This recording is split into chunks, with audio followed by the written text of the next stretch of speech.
코로나로 인해 우리 일상은 모든 것이 변했다.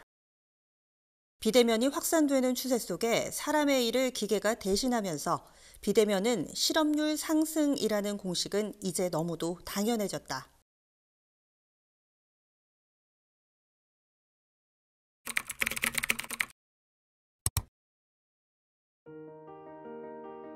(1920년대) 후반부터 있던 버스 안내양.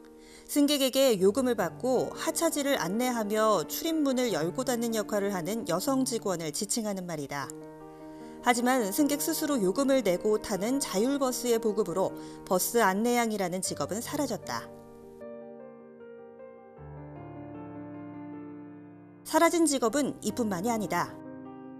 자명종이 없던 시절 깨우는 사람이라는 의미로 불린 헤베이웨흐.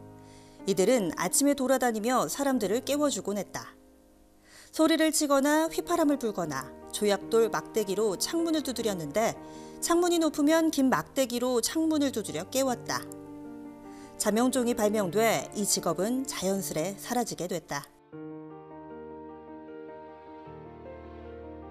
일자리는 산업의 발달에 따라 달라져 왔다. 인간의 생애 주기처럼 일자리도 생겼다 사라지기를 반복한다. 2016년 언급되기 시작한 4차 산업혁명은 일자리에 대한 심각한 변화를 예고했다. 그리고 불과 2, 3년 사이에 그 예고는 현실이 됐다.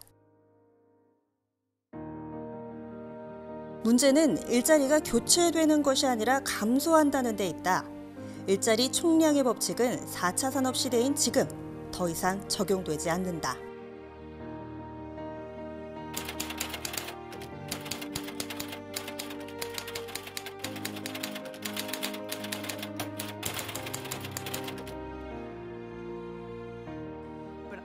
지금으로부터 2년 전 지니 로메티 IBM 회장은 미국 경제 매체인 CNBC가 뉴욕에서 개최한 컨퍼런스에서 AI가 앞으로 5년에서 10년 내에 직업의 100%를 변화시킬 것으로 예상한다고 말했다. 그러나 AI가 대량 실직을 불러올 것이라는 일각의 우려와는 달리 사라지는 일자리는 소수에 불과할 것으로 내다봤고 대신 남는 직업의 대다수는 역할이 크게 바뀌어 사람들이 AI나 컴퓨터 데이터 분석의 도움을 받아 일하게 될 것이라고 말했다. 로메티 회장은 또 오늘날 IBM에 취직하는 데는 대학 학위가 필수는 아니다. 가장 중요한 것은 관련 기술이다. 이는 때로는 직업 훈련을 통해 얻기도 한다. 또한 우리는 사이버 보안, 데이터 과학, 인공지능, 인지 비즈니스 등의 분야에서 완전히 새로운 역할인 뉴컬러 일자리를 창출, 고용하고 있다고 했다. 2차 산업의 노동자들을 블루컬러, 3차 산업을 화이트라 표현했다면 4차 산업 시대는 새로운 색깔의 직업 계층을 의미한다. 기성세대들은 안정적인 직장을 최고라고 여겨왔다. 하지만 취업을 포기하는 이른바 취포자가 늘어나고 있다. 청년 실업은 현재까지 대한민국의 가장 큰 사회 문제 중 하나다. 2021년 1월 통계청 마이크로 데이터에 따르면 25세부터 39세 청년 인구 중 취업 경력이 전혀 없는 취업 무경험자는 2020년 기준 35만 명으로 집계됐다. 전년 대비 15% 늘어난 수치다. 코로나19 이전에도 한국의 청년 고용 시장은 어려웠다. 어려웠던 상황에서 코로나19는 엎친 데 덮친 격이었다.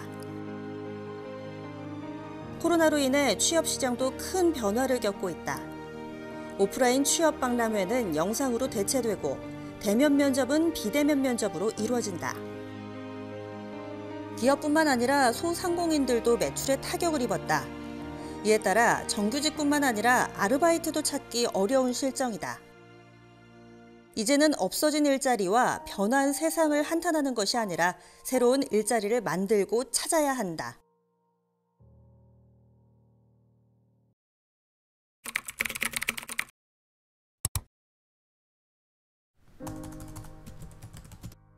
최근 해외 시장에서 한국 브랜드의 위상이 높아지면서 글로벌 이커머스 업체들의 한국인 셀러 유치 경쟁이 치열해지고 있다.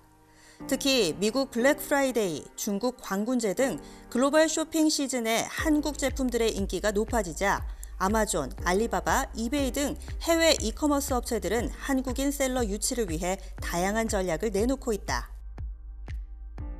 글로벌 1위 전자상거래 기업인 아마존에서 K뷰티, K푸드 등 한국 제품이 인기며 영주호미, 갓, 돌솥, 호랑이 담요 등 전통 제품이 큰 인기를 끌어서 화제가 된 바 있다.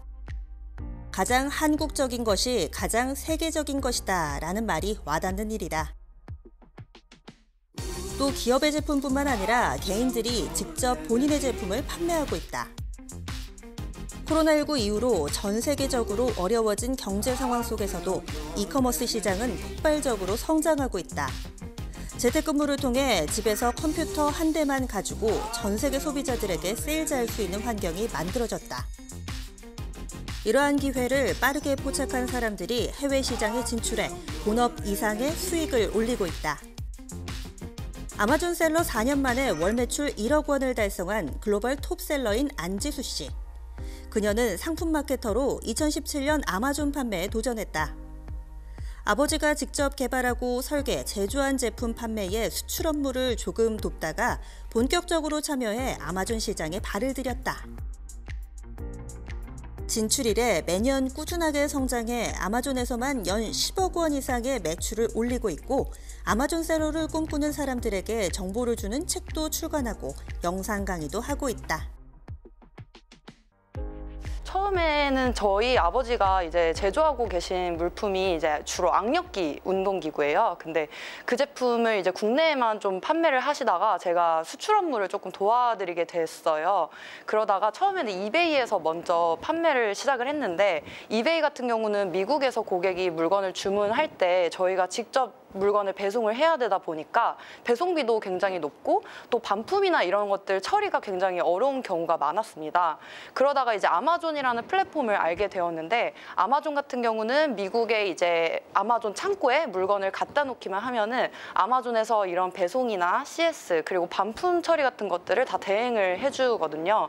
그래서 그런 부분에 있어서 저희가 신경 써야 하는 시간이나 비용 같은 거를 많이 줄일 수가 있고 그리고 또 아마존 같은 경우는 미국 전자상거래 플랫폼 1등 플랫폼입니다.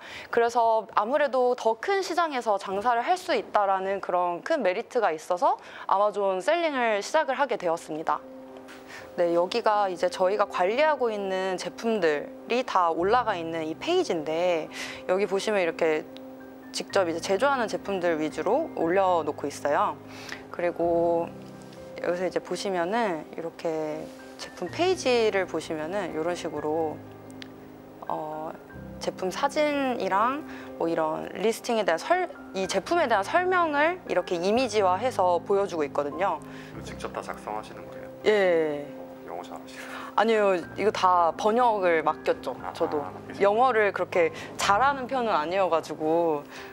그리고 질문 사항 같은 거를 참고를 해서 고객들이 왜 이 제품을 좋아했는지를 좀 더 강조를 하고 혹은 다른 경쟁 상품에 대한 불만 글을 보고 그 불만 요소를 우리는 어떻게 해결을 했다라는 부분들을 상품 페이지에 계속해서 좀 보완을 해 나갔어요.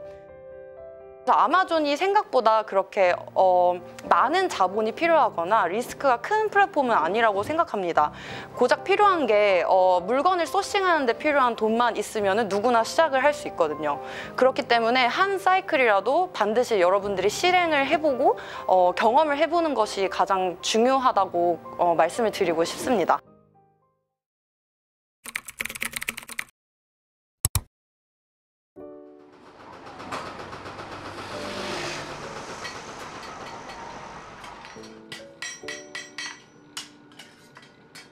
그에게 불은 평생의 동반자일지도 모른다. 불은 어두운 실내를 비추는 조명이자 과거와 현재 그리고 미래에 이르기까지 필요한 제작 수단이고 그를 먹여 살리는 고마운 존재다. 수십 년의 경력에도 뜨거운 불길은 그가 감내해야 할 고통이고 언제나 경계하고 조심스레 다뤄야 할 요소다. 그럼에도 그는 불이 깃든 뜨거운 화로 앞에 마주 앉아 있는 것이 제일 익숙하고 편하다. 그의 온몸에서는 숯불 냄새가 풍기고 손에는 쇠 냄새가 진동한다. 울려 퍼지는 망치질. 뜨거운 열에 급격하게 식는 쇠. 그는 영주 대장장이다. 저는 대장간 일을 참 우연치 않게 내가 초등학교 다닐 때 누님이 결혼을 했는데 매형이 대장간을 하셨어요. 그래 따라가서 대장간 일을 시작하게 된 게 그 계기가 돼가지고 어떻게 뭐 평생 그 길이 그게 대장간의 그 직업이 시작해서 평생을 대장쟁이로 오늘날까지 하고 있습니다. 영주에서 세계적으로 인기 있는 물건이 제작된다면 믿을 수 있을까? 서울도 아닌 지방에서 세계적인 물건을 만든다니 궁금증을 자아낼 만하다. 요즘 그의 두둑한 미천을 책임지는 이는 다름 아닌 이 녀석, 홈이다. 한국인이라면 익히 알고 한 번쯤은 사용해봤을 법한 토양을 다루는 만능 도구. 평생을 불과 함께한 그가 만든 물건이 아마존 매출 상위권에 랭크됐다. 전 세계 사람들은 왜 이 작은 녀석에 관심을 갖게 됐을까? 그 배경이 궁금하다. 처음에는 아마존보다도 미국에 조금 하나씩 하고 이럴 때는 우리 재미 교포님들이 좀 향수에 젖어 조금씩 고향을 생각하면서 호미를 좀 구입해 쓰지 않나 이런 생각도 없지 않아 했었는데 좀 세월이 조금 좀 시간이 감으로써 소비자들이 숫자가 늘어나더라고요. 그래가지고 많은 숫자가 이제 조금 늘어나 많이 가게 됐는데 아마 서양에서는 이런 호미 같은 도구가 없었는가 봐요. 근데 말 듣기로는 그래가지고 이제 그쪽 가서 한번 써보니까 용도가 다양하고 좋고 또 내 제품이 그러다 보니까 소비자 선호도를 좀 상위에 올라가고 있으니까 그게 계기가 돼가지고 자꾸 이렇게 수출을 유럽주로 많이 가게 되지 않나 싶어요. 그에게서 호미는 무엇일까? 평생 쇠와 불밖에 모르는 그가 아마존이라는 기업에 자신의 물건을 팔 생각을 어떻게 하게 됐을까? 꼭 내가 이거 아마존에 이점을 해야 되겠다는 목표를 처음에 갖고 했는 건 아니고 내 제품을 만들건 호미도 모든 물건이 만들 때마다 좀 더 섬세하고 소비자가 닿았을 때 조금 편리하게 쓸 수 있게끔 나름대로 신경을 많이 쓰고 작업을 하고 있었어요. 그 와중에 이제 입소문을 타고 이제 영주 대장간 호미가 조금 좋다 하는 소비자들의 입소문에 타가지고 뜨거운 불 속에서 태어난 호미는 그렇게 세계를 뜨겁게 데우고 있는 중이다. 의외의 조합이 만든 시너지 효과는 생각보다 크다. 지금 시대적으로 잘들 하고 있지만은 좀 더 뭔가 자기가 하는 일은 좀 내가 애착을 가지고 자기의 무엇을 어느 제품을 접하든지 간에 내가 좀 남보다 조금 섬세하고 견고하게 잘 해가지고 내가 내 하나의 작품으로서 소비자나 내 물건을 손에 닿았을 때 좀 사용하는 사람한테 인정을 받아야 되겠다는 그 마음가짐을 가지고 좀 더 꼼꼼하고 섬세하게 좀 작품에 노력해 줬으면 하는 생각입니다.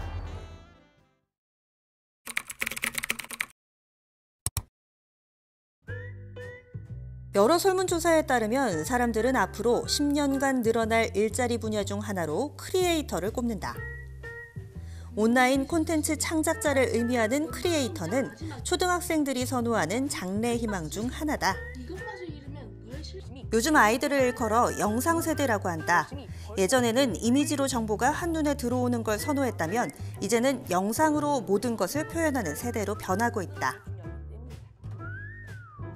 초등학생에게 이미 스마트폰은 TV보다 친근한 매체가 됐다.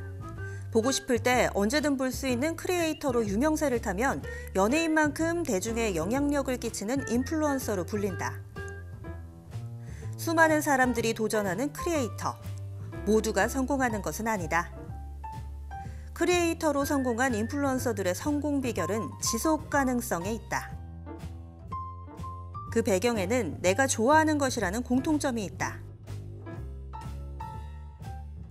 즉 본인이 관심 있는 분야를 취미생활의 연장선으로 여기며 제대로 놀아야 돈이 된다는 것이다.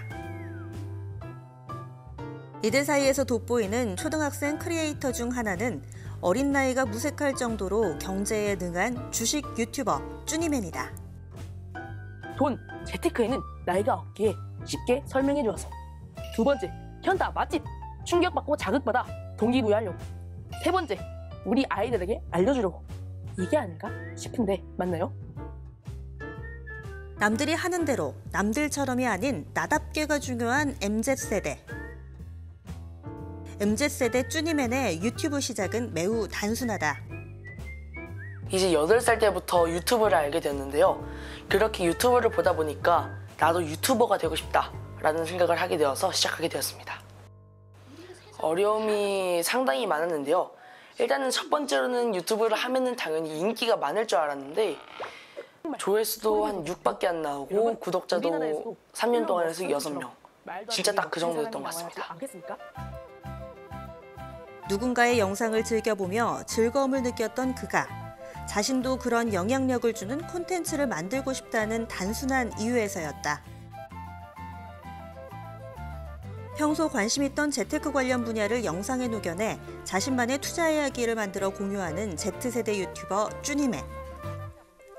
수익을 목적으로 시작한 일은 아니지만 재미로 시작한 유튜브 채널에 좋아하는 영상을 촬영, 편집해 업로드하다 보니 구독자와 조회수가 점점 늘어나게 됐다. 다른 분들이 봤을 때는 생각보다 많은 구독자는 아닐 수 있지만 정말 유튜브라는 게 쉽지 않은 것 같습니다. 하지만 이렇게 노력을 한다면 언젠가는 지금의 저보다는 더 성장할 수 있을 거라 믿기 때문에 그렇게 열심히 하고 있는 것 같습니다. 기성세대들은 흔히 좋아하는 일을 직업으로 삼지 말라고 얘기한다. 하지만 요즘 세대들은 내가 좋아하는 일을 즐기며 돈을 벌 수 있기를 바란다. 그들의 방식대로 나만의 직업을 찾아가고 있다. 지금은 영상의 시대입니다. 모든 게 다 영상으로 대체될 것 같은데요. 그러다 보니 나 자신을 세상에 알리기 가장 좋은 방법은 바로 유튜브가 아닌가 싶습니다. 그렇기 때문에 이걸 올려야 되나 말아야 되나 이렇게 고민하는 친구들은 바로 당장 지금 실행하시면 좋을 것 같습니다. 화이팅!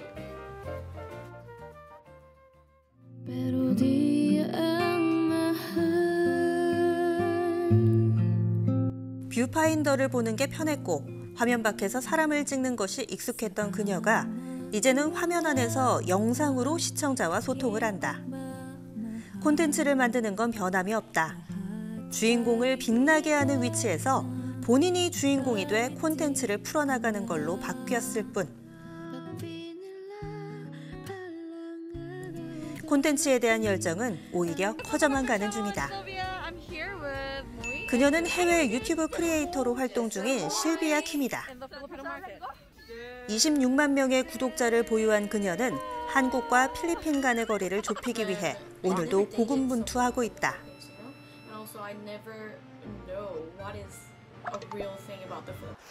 영상이 너무 좋은 거예요. 외국인 친구들이랑도 계속 소통하고 펜팔 친구인데도 영상 보내가지고 Hi Amy 이러면서 어릴 때 그렇게 펜팔 놀이를 하면서 놀았거든요. 근데 그런 것들을 계기로 해서 코리안 브로스라는 채널에 제가 출연을 하게 됩니다.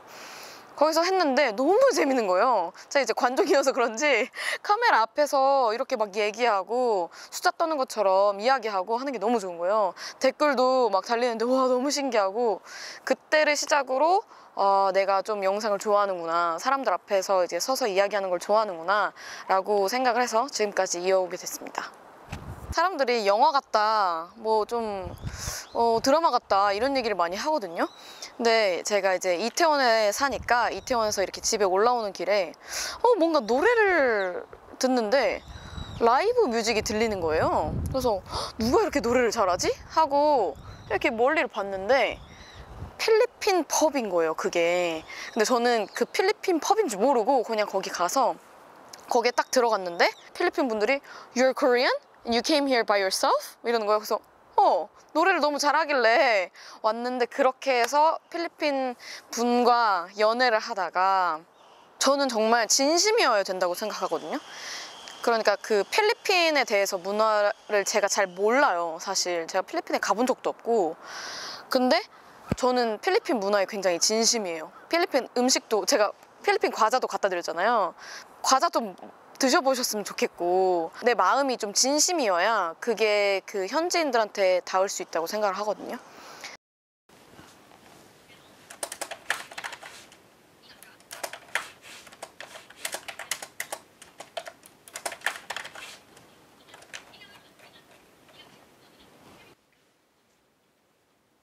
혹시 지금 어떤 영상 편집하시는 거예요? 네? 어떤 영상 편집하는 거예요? 아, 제가 지금 따갈로그 공부를 하는 중인데 제가 공부를 하면서 제 머릿속에 있는 좀 제가 못하는 외국인이잖아요. 근데 이제 좀 틀리고 맞추면서 퀴즈를 푸는 따갈로그 영상을 편집하고 있어요. 근데 보면서 제 스스로가 아, 너무 못한다. 지금 여기 앞에 따갈로그 선생님이 계시거든요. 그 따갈로그 선생님이 저를 알려주면서 이제 계속 이 표정 봐. 얼마나 어이가 없으면 틀렸어. 이런 책을 보면서 제가 공부를 하고 있는데 요즘에 이것도 굉장히 어려워요. 따갈로그어가 좀 쉬울 줄 알았는데 한국 구독자뿐 아니라 필리피노에게도 그녀의 콘텐츠는 관심이 높다. 콘텐츠를 통해 언어의 장벽을 깨고 스스럼 없이 문화 교류로 이어지게 한다는 점이 그녀의 콘텐츠가 가진 힘이 아닐까? 영상을 통해 이야기를 풀고 문화적 교류와 소통에 앞장서는 그녀의 행보가 더 기대된다.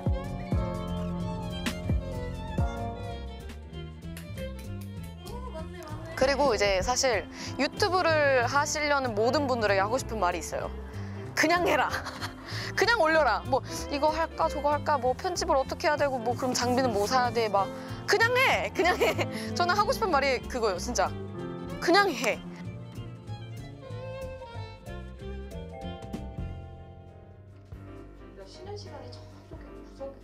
선생님은 인생의 방향을 잡아주는 길잡이다.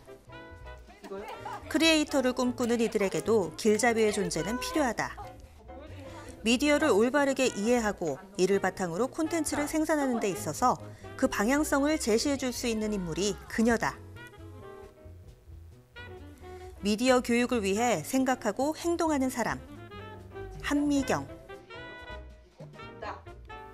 콘텐츠 생태계를 바르게 인도할 미디어계 스승으로서 그녀가 미래의 크리에이터들에게 어떠한 영향력을 주는지 귀추가 주목된다. 패션이나 이런 예능 같은 프로그램을 많이 보고 있어요. 저는 아이돌 무대 영상을 제일 많이 보는 것 같아요. 저는 예능이나 그런 다큐? 마케팅 기획자가 꿈인데 저도 한번 유튜브를 도전해보고 싶은 그런 게 있어서 이 수업을 들으면서 되게 많이 도움이 됐으면 좋겠어요. 콘텐츠를 만든다는 그 직업 자체가 굉장히 흥미롭다고 생각해서 수업을 듣게 된 것 같습니다. 평소에 유튜브도 많이 보고 크리에이터라는 직업에 관심을 갖고 있었기 때문에 이 직업이 도대체 무엇을 하는지에 대해서 알고 싶기 때문에 듣게 되었습니다. 크리에이터는 이야기를 풀어가는 사람이다. 지금도 수많은 크리에이터들이 그들의 이야기를 영상을 통해 전하고 있다. 그녀가 생각하는 크리에이터란 직업은 무엇일까? 크리에이터 수업을 들으러 많은 분들이 오시는데요. 제가 가장 중요하게 생각하는 건 이걸 왜 하려고 하는지에 대한 그 why에 대한 문제인데요. 많은 분들이 일단 배워보자 하는 마음으로 오셔서 가장 첫 차시에 항상 하는 게 이제 기획이에요. 그러면 나만의 컨텐츠에 대한 이야기를 하게 되고 그럼 이분들이 거기서 굉장히 물음이 깊어지시는 거예요. 답을 찾기가 쉽지 않죠. 우리가 이제 사실 사춘기 이후에 계속되는 질문이잖아요. 평생 직업이 되고 또 계속 내가 좋아하는 게 바뀌기도 하고 뭐 이러니까. 그래서 일단은 제가 중요하게 생각하는 건 why, 왜 이 일을 하려고 하는가라는 부분이고요. 유튜브나 그런 것들이 플랫폼들이 이제 유명해져서 이런 것들이 유명해졌기 때문에 저는 크리에이터는 유망한 직업이라고 생각합니다. 어떤 거에 한정돼서 그걸 반복적으로 하는 직업이 아니라 굉장히 다양한 방식으로 자기가 하고 싶은 거를 생각을 해내서 여러 가지 방식으로 만들어낼 수 있는 창의적인 직업이라고 생각합니다. 제가 이제 미디어 리터러시 수업도 요즘에 이제 진행하고 있는데요. 사실 우리는 생비자라는 말을 쓰잖아요. 프로슈머 이런 말을 사용하는데 우리가 크리에이터이기 전에 모두가 다 소비자였거든요. 오히려 더 많은 컨텐츠를 우리가 봐왔었기 때문에 우리는 기준을 다 가지고 있어요. 내가 보면서 불편한 영상, 내가 보면서 눈살을 찌푸리게 하는 영상, 또는 내가 보면서 유쾌한 영상, 이것에 대한 기준을 이미 다 가지고 있거든요. 내가 가족과 함께 또는 친구와 함께 볼 수 있고 추천해 줄 수 있으면 그런 영상을 만드는 게 맞다, 이렇게 생각합니다. 4차 산업혁명을 우리가 디지털 혁명이라고도 하잖아요. 코로나가 그 혁명을 더 끌어왔고 이제 디지털 혁명은 이제부터 시작이 아닐까 저는 이렇게 생각을 합니다. 이제 코로나가 종식되고 이제 위드 코로나 시대가 되면서 디지털 세상과 유니버스 세상이 함께 공존하는 시대를 살아갈 텐데 저희 Z세대 아이들은 디지털 세상 속에서 관계를 맺고 생활하는 것에 굉장히 익숙해져 있다고 생각을 합니다. 그러면 이 디지털 세상을 점점 더 발전해야 되고 발전해 나갈 것이라고 생각하거든요. 인류는 과거부터 현재에 이르기까지 끊임없이 소통을 이어왔다. 지금은 크리에이터라는 업을 통해 영상으로 자신을 표현하고 이야기하는 시대로 표현의 방식이 달라졌을 뿐이다. 이처럼 소통을 이어가기 위한 노력은 앞으로도 계속된다. 그 길목에 올바른 소통의 방향을 잡아주는 길잡이도 있다는 걸 한 번쯤은 생각해 볼 필요가 있지 않을까?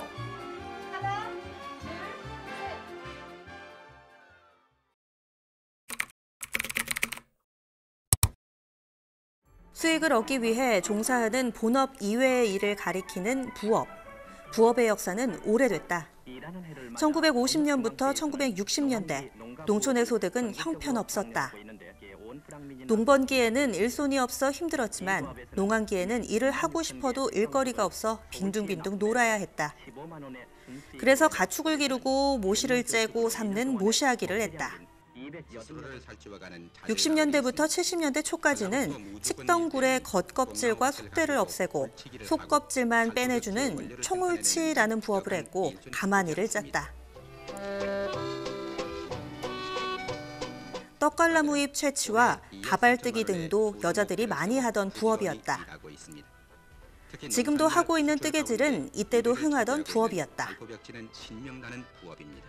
80년대에는 가정주부들이 계절 부업으로 밤, 감자, 도라지 등의 껍질을 깎았고 온 가족이 둘러앉아 봉투 붙이기와 구슬 꿰기를 했다. 영화 기생충에서 나왔던 박스접기도 요즘 세대가 알고 있는 부업 중 하나다. 이런 단순 작업이 주를 이루던 부업의 형태도 시대가 변함에 따라 많이 달라지고 있다.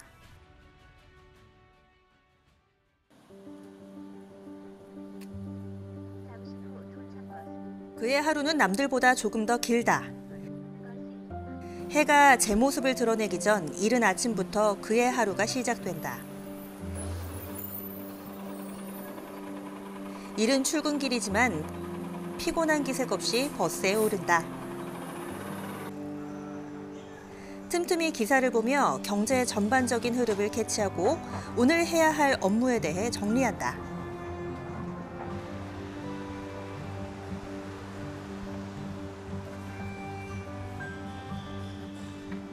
바쁜 일상의 시작은 그를 숨쉬게 하고 그가 살아있음을 느끼게 하는 원동력으로 24시간을 남들보다 더 효율적으로 사용하게 한다.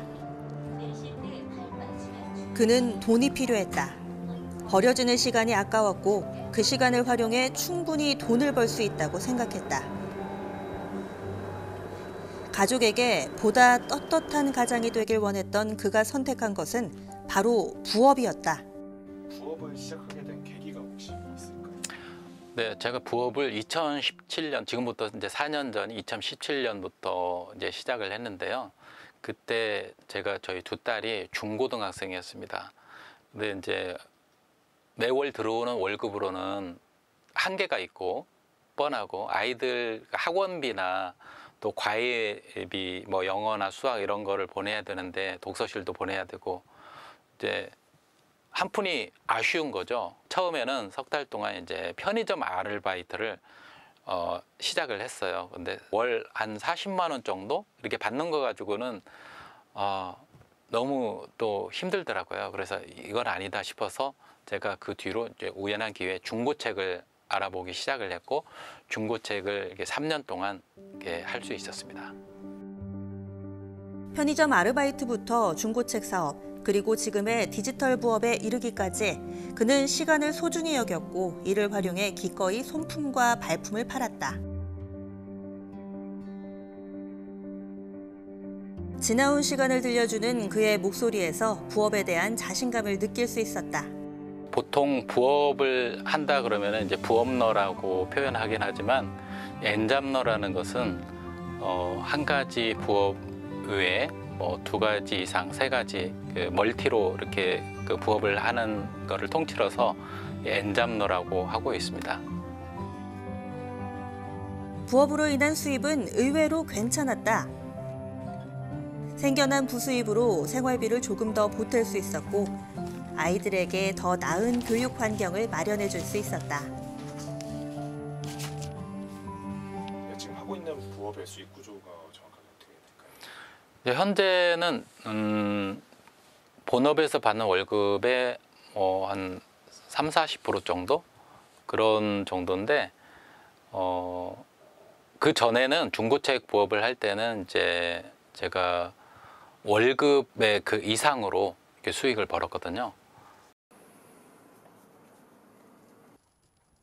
많게는 본업의 수입 이상의 상당한 금액을 안겨주기도 했다. 부업에 대한 입지가 다져질수록 자신감이 생겼고 믿음은 확고해졌다. 본업이 혹시 어떻게 되시나요? 여러분 저기 한국 자동 판매기 운영 협동조합에서 매월 발행하는 월간 자동 판매기 편집장입니다. 잡지사 편집장. 네, 잡지사 편집장이에요.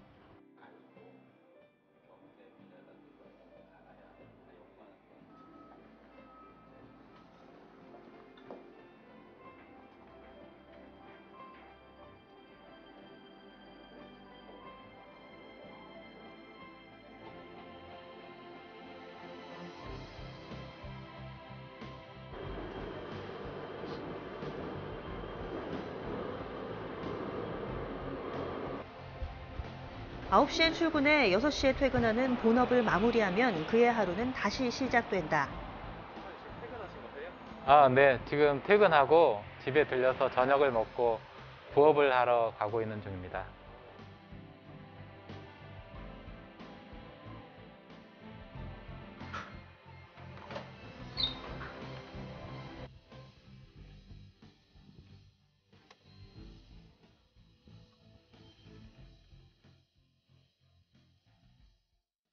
남들은 집에서 하루의 피로를 풀 시간, 그는 자신의 작업실을 찾는다. 한평 남짓, 책상과 컴퓨터. 그 밖에 책들로 이루어진 작업 공간에서 또 다른 일에 몰두한다. 바쁘게 움직이는 손과 눈. 공허한 이곳에 키보드와 마우스 클릭 소리만이 울려 퍼진다. 지금 월급을 받기 위해서는 매일 출근을 해야 되고 매일마다 한 달 동안 열심히 일해야 되는데 디지털 부업은 한번 구축해 놓으면 제가 신경을 쓰지 않았는데도 그냥 따박따박 이게 돈이 조금이라도 들어오는 거예요. 시간과 열정, 그리고 조금의 노력만 있다면 그처럼 프로 엔잡러가 될 수 있다. 우리가 알지 못한 새로운 업체들이 막 하루가 다르게 많이 생겨나는 걸 우리가 볼 수 있습니다. 그런 디지털 세상에 맞는 그 디지털 부업을 저는 계속해서 이제 찾아서 연구를 할 거고요. 또 저에게 맞는 거를 도전을 해서 많은 분들에게 더 가르쳐드리고 도와드리고 그런 일들을 계속 해나갈 생각입니다.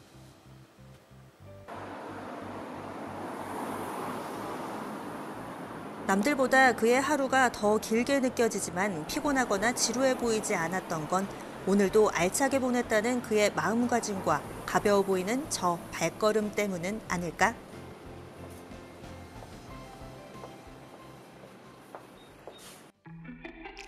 기술과 경력이 없어도 스마트폰 앱을 활용해 누구나 할 수 있는 앱테크도 있다.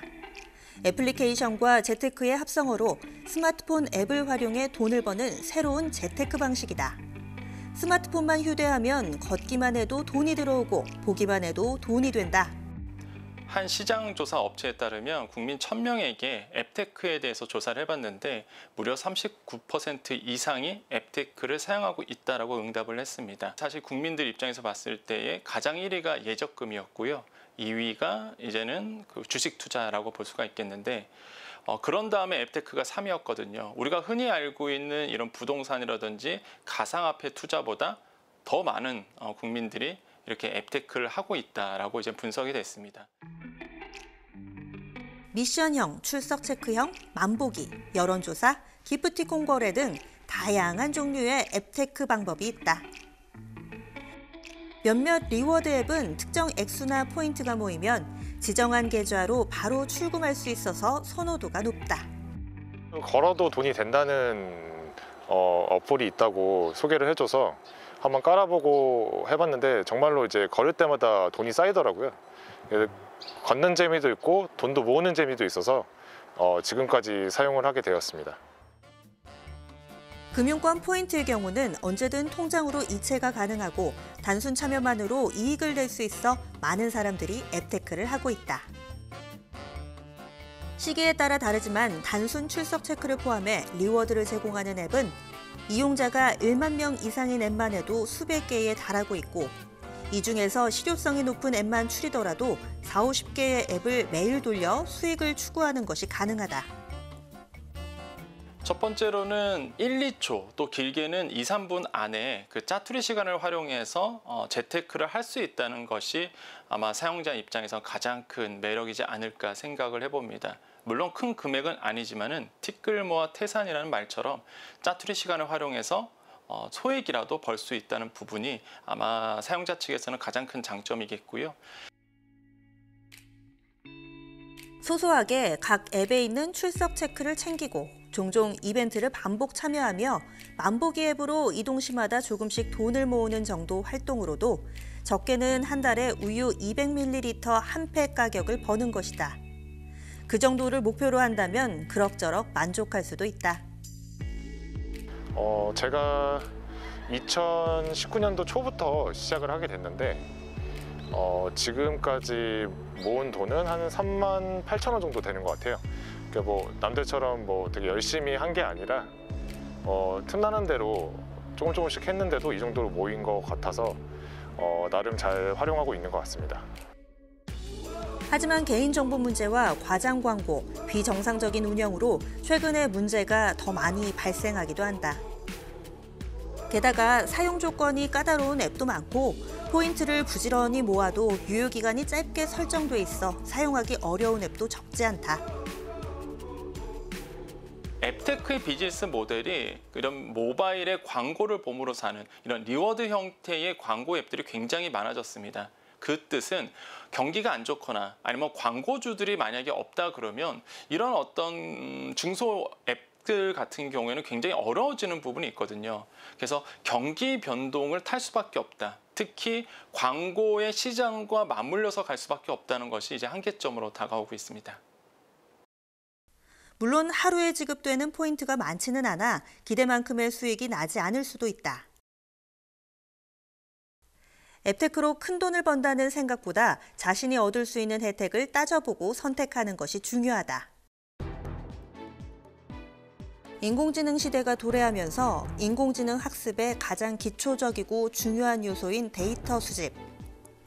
PC만 다룰 줄 알면 참여가 가능한 데이터 라벨러라는 새로운 직업군이 각광받고 있다.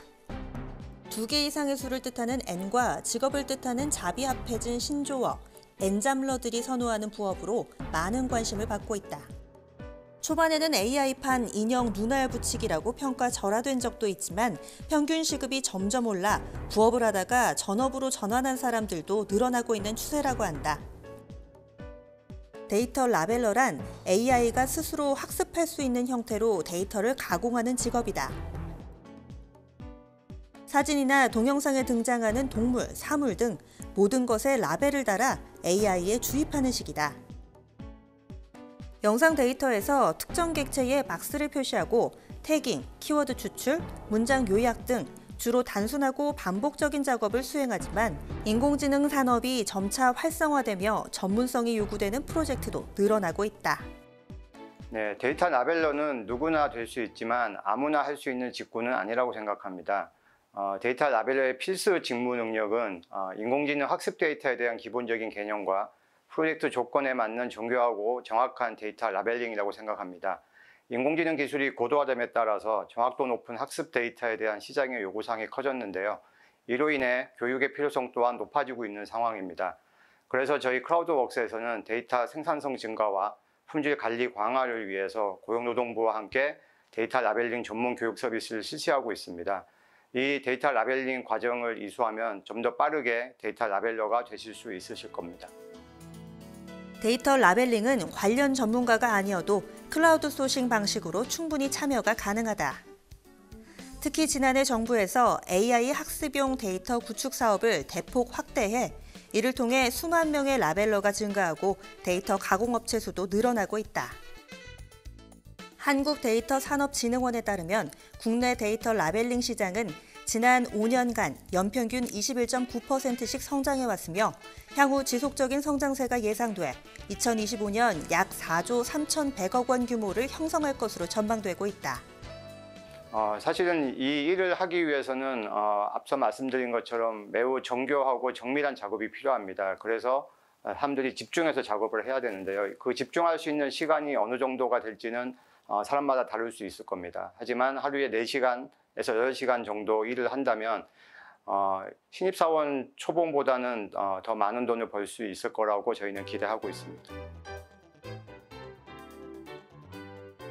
글로벌 시장도 각국의 전폭적인 지원이 더해져 주요 사업 모델로 데이터 라벨링 서비스를 제공하는 업체들이 증가하고 있다. 데이터 라벨러를 처음 시작하면 작업자 양성 프로젝트를 통해 2가지 교육 과정을 해볼 수 있다. 텍스트 태깅은 검색 엔진을 똑똑하게 만들기 위해 법령에서 질문에 맞는 정답을 마우스로 선택하는 작업이고, 바운딩은 사진에서 동물 등 원하는 대상이 있는 부분을 찾아 박스 형태로 선택해주는 것이다. 점점 숙련도를 높이면 난이도가 높은 프로젝트에도 참여할 수 있다.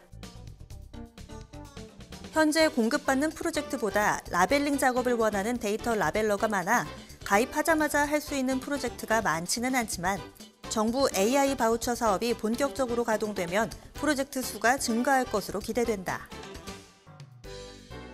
특히 데이터 라벨러는 언제 어디서나 참여할 수 있고 나이나 경력과도 무관해 중장년층도 도전해볼 만한 새로운 직업이다. 4차 산업혁명 시대의 핵심 기술인 인공지능과 데이터에 대한 시장의 관심이 높아지면서 경쟁력 확보를 위한 기술 고도화의 중요성이 커졌고, 여기에 코로나19와 또 비대면에 대한 디지털 대전환의 영향으로 인공지능 기반 온라인 서비스의 등장이 가속화됐습니다.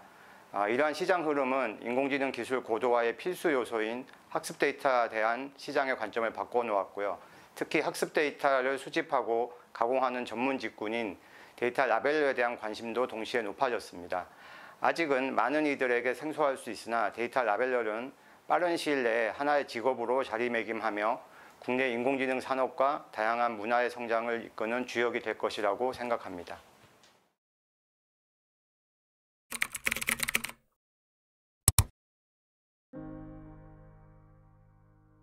소유보다 공유의 가치가 일상 곳곳을 변화시키고 있다. 제품이나 서비스를 소유하는 것이 아니라 필요에 의해 서로 공유하는 공유경제는 물건이나 공간 서비스를 빌리고 나눠 쓰는 새로운 사회적 경제 모델이다. 공유경제의 개념은 1984년 하버드대학교의 마틴 와이프먼 교수의 저서 공유경제, 스태그플레이션을 정복하다를 통해 처음 등장했다. 공유경제의 대표적 사례로 알려진 우버와 에어비앤비가 우리에게 익숙하지만 그렇게 거창하지는 않아도 우리 가까이에는 다양한 공유경제가 존재한다. 코로나19로 인해 거리두기와 경제 위기를 맞으며 공유경제는 이를 새로운 기회로 삼아 다양한 종류의 서비스를 내놓고 있다.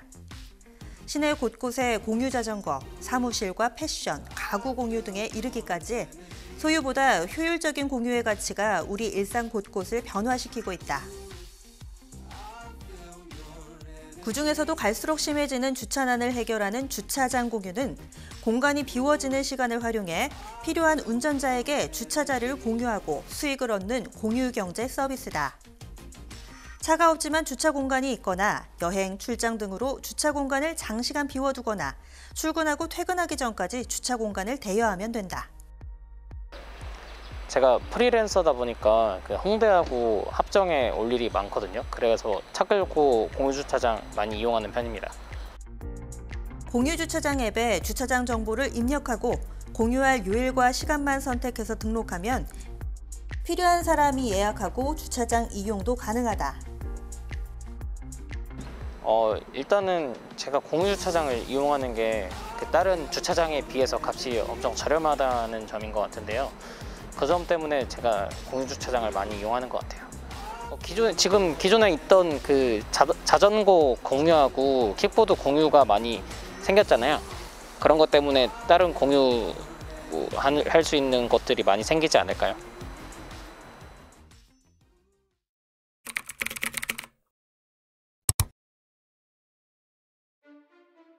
코로나로 비대면 문화는 더욱 확대되면서 자연스레 일자리는 줄어든다. 코로나가 정복된다고 일자리 환경이 나아질 것이라고 예상되지는 않는다. 코로나는 마중물 역할을 했을 뿐 기술 발전에 따라 일자리의 종류와 형태가 바뀌어가고 있다. 지난 수십 년 사이에도 전화교환원, 정보검색사 등은 역사 속으로 사라지고 기술이 진보하면서 빅데이터나 인공지능 전문가, 3D 프린팅 전문가 등이 새로운 유망 직업으로 등장하고 있다. 가까운 미래에는 지금 우리가 알고 있는 직업 중 많은 직업이 사라지고 그와 함께 새로운 직업들이 등장할 것이다. 고용노동부에서 발표한 2016에서 2030 4차 산업혁명에 따른 인력 수요 전망에 따르면 4차 산업혁명의 적극적인 대응은 경제성장과 일자리를 모두 증가시킬 것이라고 한다. 기술 혁신에 따른 고용 변화가 가속화되며 새로운 직업들이 생성될 거라고 기대하는 것이다. 4차 산업혁명 시대는 하이테크 시대일 뿐만 아니라 하이터치 시대이기도 하다.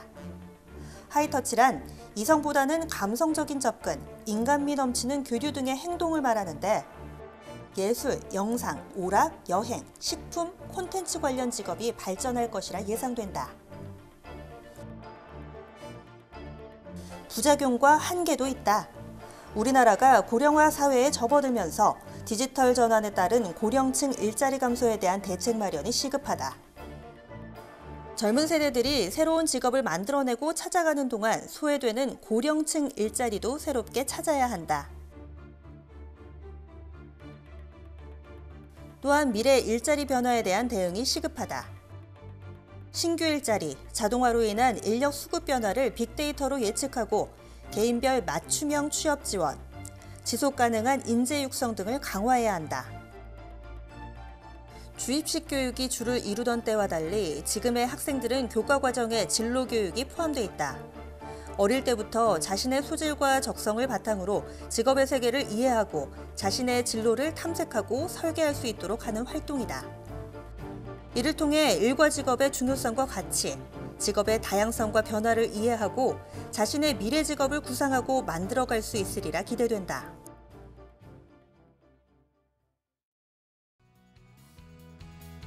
일자리를 창출하는 데 있어 취업과 창업으로 양분돼 있지만 이젠 창직이 진로 선택의 새로운 대안으로 떠오르고 있다.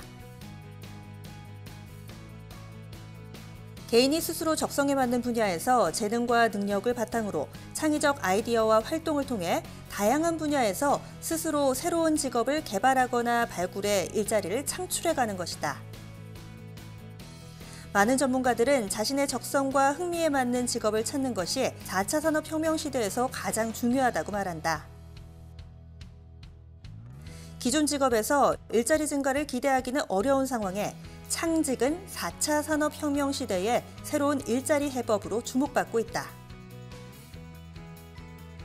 일자리의 변화는 거스를 수 없는 흐름이다. 변화에는 늘 어려움이 따른다.